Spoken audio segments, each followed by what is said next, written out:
Hey, welcome back to Wealth for You, the channel that helps you grow your money while still enjoying your kopi and kaya toast.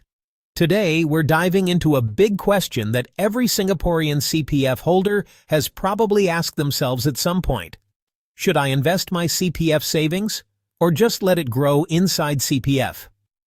Before you YOLO into stocks or unit trusts, or decide to let your CPF nap peacefully in the OA forever. Stick around till the end because I'm going to show you what exactly is the CPF investment scheme or CPFIS, how much CPF you can actually invest, the pros and the sneaky pitfalls of CPF investing, plus what are the products that might actually beat CPF interest rates. And of course, don't forget to like this video, subscribe to Wealth for You, and tap the bell so you don't miss more money-smart content like this. Part 1. What is CPF and CPF investment scheme? Alright, let's kick things off with a quick refresher, especially if your last memory of CPF was from secondary school social studies class. So, CPF stands for Central Provident Fund. It's like Singapore's version of a super safe piggy bank for your future. Whether you like it or not, if you're a Singaporean or PR, CPF is part of your life. Your CPF is split into 3 different accounts. OA, Ordinary Account. This one's the most versatile. You can use it for housing, paying for education, or yes, investing. SA, Special Account. This is your retirement money. It earns a higher interest and is meant to help you grow a solid nest egg. MA, MediSave Account. Think of this as your healthcare war chest. It's used for hospital bills and insurance premiums. Now comes the interesting part. CPF Investment Scheme, or CPFIS. This scheme lets you take money from your OA and SA to invest in things like stocks, unit trusts, ETF, which are bundles of stocks that many love, and Singapore government bonds, and even gold. Not the kind you wear at weddings. You can't pawn it later.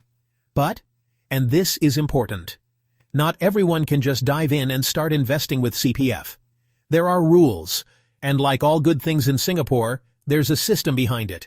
We'll get into all that in the next part, so stick around, especially if you've been wondering whether it's really worth using CPF to invest, or if it's better to just let it sit and quietly earn 2.5% a year. Part 2. Eligibility and how much you can invest. So you're thinking, I want to invest my CPF. Hold your horses. Not everyone can jump in straight away. To even get started with investing your CPF OA savings, you need to meet a few conditions. First, you must be at least 18 years old.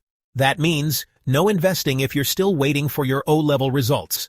Second, you cannot be an undischarged bankrupt. In other words, you can't already be in serious financial trouble. Third, you must have at least $20,000 in your ordinary account OA. If your OA is still growing, you'll have to wait until it crosses that line. Now, if you want to invest from your special account SA, the bar is even higher. You must have more than $40,000 in your SA.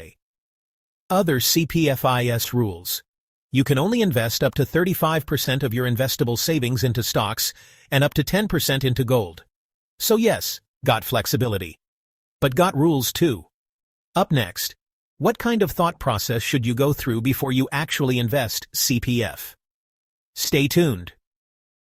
Part 3. Pros of investing CPF. So, why even bother investing your CPF when you're already getting that guaranteed 2.5% or 4%? Well, here's where things get interesting. First, potentially higher returns. Your CPF OA gives you 2.5%, and SA gives 4%. Solid, stable, and totally risk-free.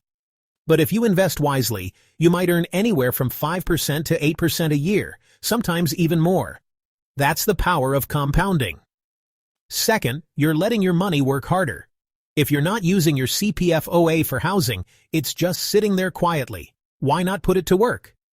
With long-term investing, even a few $100 a month can snowball into a 6-figure sum over decades. Third, diversification. Instead of having all your eggs in the CPF basket, investing lets you spread your retirement savings across funds, equities, and other asset classes. It's like having Plan A, B, and C for your golden years. And of course, there are products out there that can potentially beat CPF interest rates. Some popular ones include low-cost ETFs like the SPDR STI ETF or Nikko AM STI ETF. Great if you believe in Singapore's economy for the long run. Unit trusts with solid track records. Just be sure to check fees and past performance. Robo-advisors like Money Owl, they offer CPF investing at lower fees, and they handle the heavy lifting for you. Now, just because you can beat CPF interest doesn't mean you will. In the next part, we'll talk about the flip side, the cons and risks of investing your CPF. Stay tuned. You don't want to miss this part before deciding to jump in or stay out. Part 4. Pitfalls and Risks. Before you cheong to invest your CPF money, let's pump the brakes for a moment. Because while investing can give you higher returns, there are real risks you need to think about. Let's go through them. First, returns are not guaranteed.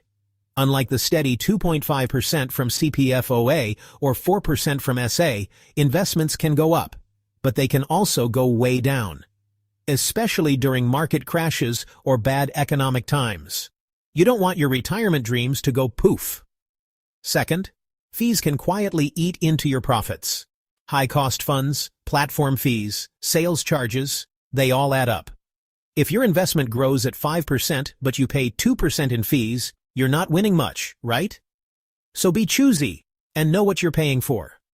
Third, you lose out on guaranteed CPF interest. By investing, you forego the sure-win 2.5% to 4% interest that CPF gives you. So the big question is, can your investment beat that after deducting all the fees and risks? And finally, the biggest danger of all? Investing without a plan. Just because your friend's cousin's colleague made money from CPFIS doesn't mean you will too. Jumping in without understanding your risk tolerance, goals, or timeline? That's like going to BMT without wearing boots. So, before you invest, make sure you know why you're doing it and whether it truly suits your financial situation. Coming up next, we'll walk through the thinking process to help you decide once and for all, should you invest your CPF savings? Stick around. This is the part that could make or break your retirement game. Part 5. Smart Planning Before Investing. Now, let's say you're seriously thinking about investing your CPF savings. Hold up. Don't just click buy because you saw someone on TikTok brag about their gains. Let's go through a proper checklist to see if you're really ready. First, ask yourself, what's your investment goal? Are you hoping to retire early, beat inflation, or just want your money to do more than snooze in your CPF account? Then, what's your risk tolerance? Can you tahan a 20% market drop without panicking? Or will you lose sleep just seeing your portfolio in the red? Next, what's your investment time horizon? If you're retiring in 5 years, maybe it's better to play it safe. But if you've got 20 or 30 years to go, you can afford to ride the ups and downs. Part 6. So, should you invest your CPF? Okay, now comes the million-dollar question. Should I invest my CPF savings? Here's the short and honest answer. If you're someone who prefers stability and certainty, and you like watching your CPF grow quietly with 2.5% to 4% every year, just let it be. CPF already gives you risk-free, guaranteed returns. Don't fix what's not broken. But, if you're financially stable, have your housing needs settled, and you want to grow your retirement pot faster, then yes, consider CPFIS. But go in with a plan, not vibes. Compare your options. Look at fees.